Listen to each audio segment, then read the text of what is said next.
Hello there. Things are getting interesting in this quest by many Tory members to keep Boris Johnson in number 10.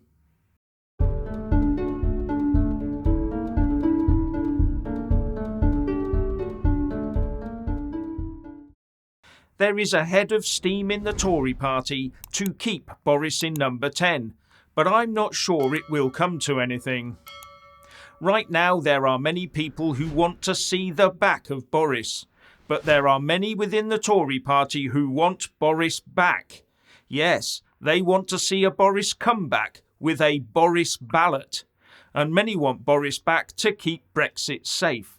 And after all, it was the membership that voted him in as leader in the first place. And a petition of Tory party members who have proved their membership to give the party members a chance to vote on keeping Boris as their leader has reached over 10,000 signatures. And Lord Cruddas, a Tory member, as well as former Tory MEP David Campbell-Bannerman, who organised the petition, are pushing hard for just that.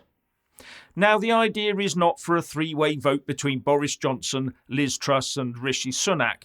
That would be silly. No, the idea is to first ask the Tory membership whether or not they want to reject the Boris resignation and keep him as their party leader and therefore as Prime Minister, a Boris ballot. And if over 50% say yes, they want Boris to remain as their leader, then he rescinds his resignation and stays.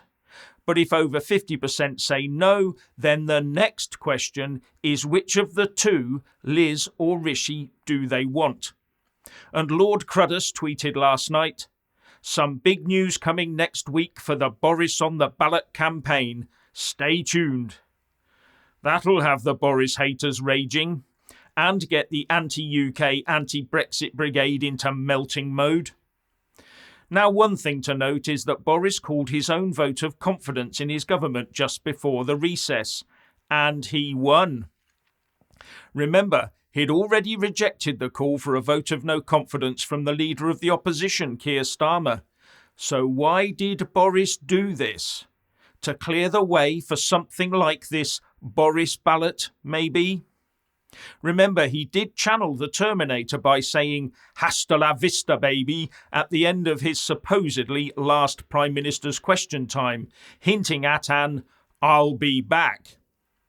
Now, the only fly in the ointment at the moment is that due to an MP's vote, Boris is to be investigated by the Privileges Committee for misleading Parliament, but not for the normal, intentionally misleading Parliament.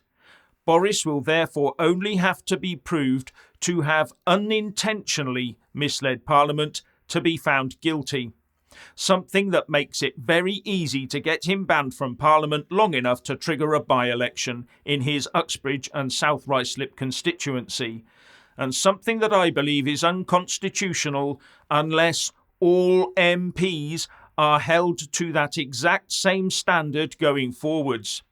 And they wouldn't like that, I can assure you. So they won't be. It will have been a one-off to ditch Boris Johnson from Parliament. But the Tories could, I suppose, with their majority, either stop the committee investigation or at least amend their remit to only investigate if Boris intentionally misled the House, a far higher bar for the committee to get over. So if the Tory party hierarchy cave into the membership, there is the possibility of a Boris Phoenix rising from the ashes scenario. And maybe the opposition parties in Westminster were getting wind of it, and that was why he's been hounded so hard by them in the last couple of weeks.